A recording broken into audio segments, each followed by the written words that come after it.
ভিডিওটিতে ক্লিক করার জন্য আপনাদেরকে জানাই অসংখ্য ধন্যবাদ। আপনারা দেখছেন আপনাদের প্রিয় YouTube channel West Bengal DA salary. West বেঙ্গলের ডিএর আপডেট এবং বেতন বৃদ্ধির আপডেট প্রত্যেক দিনের জন্য পাবেন। ইতিমধ্যে আপনারা দেখতেই পাচ্ছেন বিশিষ্ট আইনজীবীরা কিন্তু আছেন, সরকারি কর্মচারীদের ডিএর বিষয় নিয়ে কিন্তু তারা বিস্তর আলোচনা করলেন এবং বার্তা দিলেন। কি বলা হয়েছে এখানে? বলা হয়েছে অন্য আইনজীবীর কথা বলতে শুরু করলেন।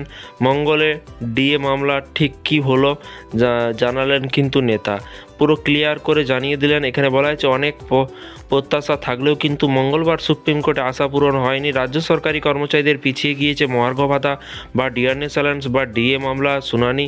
আগামী মার্চে কিন্তু ফের ডিএ বা ফের শীর্ষ আদালতে মহার্ঘ ভাতা মামলা উঠবে বলে কিন্তু জানানো হয়েছে। সেই দিন ডিএ মামলার পরবর্তী শুনানি হবে, যে মামলা 2022 সালে নভেম্বরে সুপ্রিম কোর্টে দাখিল করেছিল পশ্চিমবঙ্গ সরকার। আর সেই মামলায় কিন্তু মঙ্গলবার সুপ্রিম কোর্টে ঠিক কী হলো তা জানালেন রাজ্য সরকারি কর্মচারী সংগঠন কনফেডারেশন অফ স্টেট গভর্নমেন্ট এমপ্লয়ের সভাপতি শ্যামল কুমার মিত্র। রাজ্য বনাম সরকারি কর্মচারীদের লড়াই। তিনি জানিয়েছেন প্রসুপ্রিম কোর্টে যে ডিএ মামলা চলছে সেটার কিন্তু পিটিশনার হচ্ছে পশ্চিমবঙ্গ সরকার। প্রথম বিবাদী পক্ষ হচ্ছে কনফেডারেশন এবং মামলাটি হচ্ছে পশ্চিমবঙ্গ সরকার বনাম কনফেডারেশন অফ স্টেট গভর্নমেন্ট এমপ্লয়ের বা অন্যান্য। অর্থাৎ প্রথমে মামলাটি বা বাদীপক্ষ রাজ্য সরকারের কথা বলবে, কিন্তু মামলাকারী কথা বলার সুযোগ পায়নি প্রথমে। সেই ক্ষেত্রে confederation of state government employee সাধারণ সম্পাদক জানিয়েছেন যে বিবাদী পক্ষের তালিকার প্রথম নাম হলো কিন্তু কনফেডারেশন, কিন্তু কনফেডারেশন আইনজীবীদের কেউ প্রথমে কথা বলার সুযোগ কিন্তু পায়নি। অন্য বিবাদী পক্ষের আইনজীবীর কথা বলতে শুরু করে দেন। পরবর্তীতে সেই মামলার শুনানি পিছিয়ে দেওয়া হয়েছে।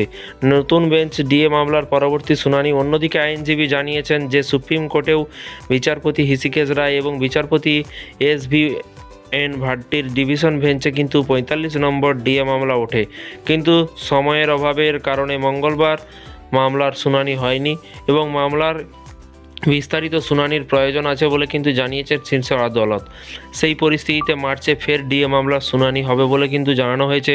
তবে ততদিন বিচারপতি রায় অবসর গ্রহণ করবেন এবং ফলে কিন্তু নয়া বেঞ্চের মামলার শুনানি হবে আর পরবর্তীতে শুনানির দিনক্ষণ জানানো হবে এবং বিস্তারিত শুনানি হবে আগেই জানিয়েছিল সুপ্রিম কোর্ট। এবং এর পাশাপাশি এমনিতে গত বছর 15ই জুলাই যখন সুপ্রিম কোর্টে ডিএ মামলার শুনানি হয়েছিল, তখন শীর্ষ আদালত জানিয়েছে যে বিষয়টি নিয়ে বিস্তারিত শুনানির প্রয়োজন আছে। আর তারপর কিন্তু নয়া বছরের 7ই জানুয়ারি মঙ্গলবার ডিএ মামলার শুনানির দিন কিন্তু ধার্য করা হয়েছিল, কিন্তু মঙ্গলবার শুনানি পিছিয়ে যাওয়ার হতাশায় ঝরে পড়েছে রাজ্য সরকারি কর্মচারীদের গলা থেকে এবং তারা আশা করছে যে মার্চে ডিএ মামলা থেকে তারা কোনো সুখবর পাবেন। এটাই কিন্তু আশা করে যাচ্ছে সরকারি কর্মচারীরা। ডিএ কিন্তু মিলছে না। রাজ্য সরকারি কর্মচারীদের ডিএর ডেটের পর ডেট পে ডেট কিন্তু চেঞ্জ হয়ে যাচ্ছে। দেখা যাক আবার মার্চ মাসে কত তারিখে ডিএ মামলা শুনানি হয় এবং আদৌ শুনানিটা হয় কিনা সেটাই কিন্তু দেখার পালা। শুধু দেখা যাক। তার আগে বিভিন্ন রকম কর্মসূচি আছে। সংগ্রামী যৌথ মঞ্চের ডিএ, বেতন বৃদ্ধি যোজনা প্রকল্প, বিভিন্ন রকমের আপডেট পেতে অবশ্যই চ্যানেলটিকে সাবস্ক্রাইব করে পাশে থাকা বেল আইকনটিতে প্রেস করে রাখুন পরবর্তী নতুন আপডেট পাওয়ার জন্য। ভালো থাকবেন, সুস্থ থাকবেন এবং নিজের খেয়াল রাখবেন। Thank you.